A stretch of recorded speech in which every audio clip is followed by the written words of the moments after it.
La fibrillation atriale. Premièrement, définition, la fibrillation atriale est caractérisée par une activité atriale désynchronisée, anarchique, conduisant à une perte de l'activité mécanique. Son diagnostic repose obligatoirement sur une documentation électrocardiographique, ECG 12 dérivation l'ECG longue durée. C'est le trouble du rythme cardiaque le plus fréquent. La fibrillation atriale est le plus souvent la conséquence de décharges ectopiques très rapides provenant de foyers situés dans les veines pulmonaires. Ce concept a conduit au développement du traitement par ablation endocavitaire, avec pour objectif une déconnexion des veines pulmonaires. Le processus fibrillatoire engendre un remodelage atrial, avec modification des courants ioniques et apparition d'une fibrose atriale, rendant les épisodes de fibrillation plus stables et plus prolongés. Ce phénomène de remodelage, facilitant la pérennisation de l'arythmie, est un argument pour proposer un traitement précoce en cas de fibrillation atriale symptomatique. 2. Diagnostic électrocardiographique. La fibrillation atriale est définie sur le plan électrocardiographique par les anomalies suivantes. Sur cette diapo, on décrit absence d'OP, activité atriale rapide et anarchique, 300 par minute, responsable d'une trémulation de la ligne de base, activité ventriculaire irrégulière, intervalle RL irrégulier. La fréquence ventriculaire dépend de la fonction de filtre du nœud atrioventriculaire. Elle est souvent élevée chez les sujets jeunes, moins rapide chez les sujets âgés ou sous l'effet du traitement. Sur la diapo A, fibrillation atriale sur cœur sain. L'activité atriale est visible, et les complexes QRS sont fins. Sur la diapo B, fibrillation atriale compliquant une cardiopathie sous-jacente. L'activité atriale n'est pas discernable, et il existe un bloc de branche gauche complet. Les complexes QRS sont le plus souvent fins, arythmie supraventriculaire, mais peuvent être élargis en cas de bloc de branche organique, préexistant, ou fonctionnel induit par la fréquence ventriculaire élevée. Quelques particularités sont à connaître. 1. En cas de bloc atrioventriculaire du 3e degré, la fibrillation atriale ne peut être conduite au ventricule, et l'électrocardiogramme, ECG, met en évidence un rythme d'échappement avec une fréquence ventriculaire régulière et lente. 2. En cas de fibrillation atriale permanente évoluant de longue date, l'activité atriale peut ne pas être visible sur l'ECG.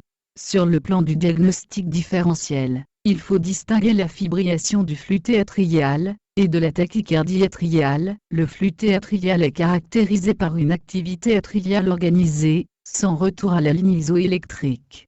L'aspect du flûté atrial typique, macro-réentrée antihoraire dans l'atrium droit empruntant l'isthme cavo-tricuspide, est caractérisé par des ondes atriales en dents de scie à environ 300, main à type de descente lente suivie d'une remontée rapide dans les dérivations inférieures, DI et VF. La tachycardie atriale est caractérisée par une activité atriale organisée avec retour à la ligne isoélectrique. L'aspect des ondes est variable, et dépend de la localisation du foyer ectopique. Dans les deux cas, l'activité ventriculaire est souvent régulière, sous-multiple de l'activité atriale, mais parfois irrégulière, bloc nodal variable. En cas de fréquence ventriculaire élevée, gênant l'analyse de l'activité atriale, les manœuvres vagales, massage sino-carotidien, manœuvre de Valsalva, injection d'adénosine, en déprimant la conduction dans le nœud atrioventriculaire, permettent de mieux identifier l'activité atriale.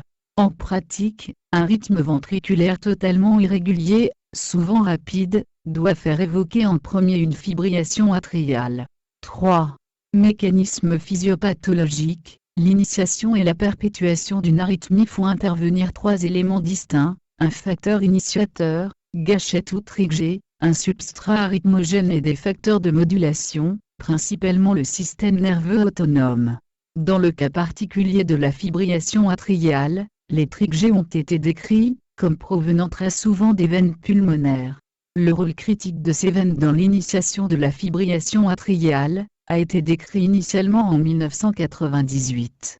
Dans cette étude, les auteurs ont démontré que les veines pulmonaires était une source majeure d'activité ectopique déclenchant l'arythmie, et particulièrement la zone de transition entre l'atrium gauche et les veines où des manchions de tissu atrial pénètrent les ostiums veineux, Ces extensions musculaires avaient été décrites plus de 40 ans auparavant sur des séries autopsiques, mais cette étude a conduit à revisiter ce concept.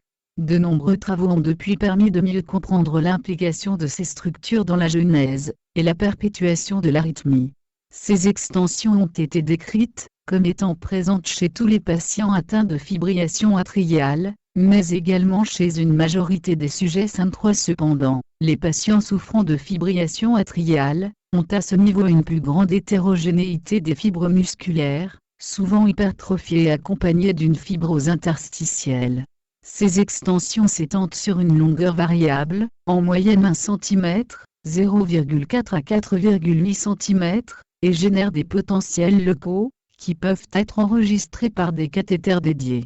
Par ailleurs, les myocytes composant ces extensions musculaires ont des propriétés électrophysiologiques propres, avec un potentiel transmembranaire de repos moins négatif que le tissu atrial, rendant une décharge spontanée plus aisée, et des périodes réfractaires plus courtes, expliquées par des différences en termes de courant ionique, courant calcique dépolarisant plus faible et courant potassique repolarisant plus important. 4. Ce qu'il faut retenir. Premièrement, le diagnostic de fibrillation atriale impose obligatoirement une documentation ECG, ECG 12 dérivation ECG longue durée. Deuxièmement, les liens entre l'arythmie et les symptômes sont complexes, la fréquence ventriculaire et le retentissement hémodynamique étant au premier plan. Troisièmement, une meilleure connaissance des mécanismes électrophysiologiques qui sous-tendent la fibrillation atriale est la base du développement de nouvelles voies thérapeutiques.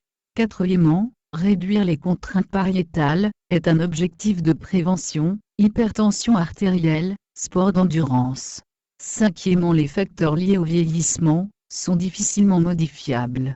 Sixièmement, le concept de remodelage atrial plaide pour un traitement précoce de la fibrillation, mais le bien fondé clinique de cette stratégie sur le long terme reste à valider. Abonnez-vous à la chaîne YouTube pour être prévenu des nouvelles vidéos publiées.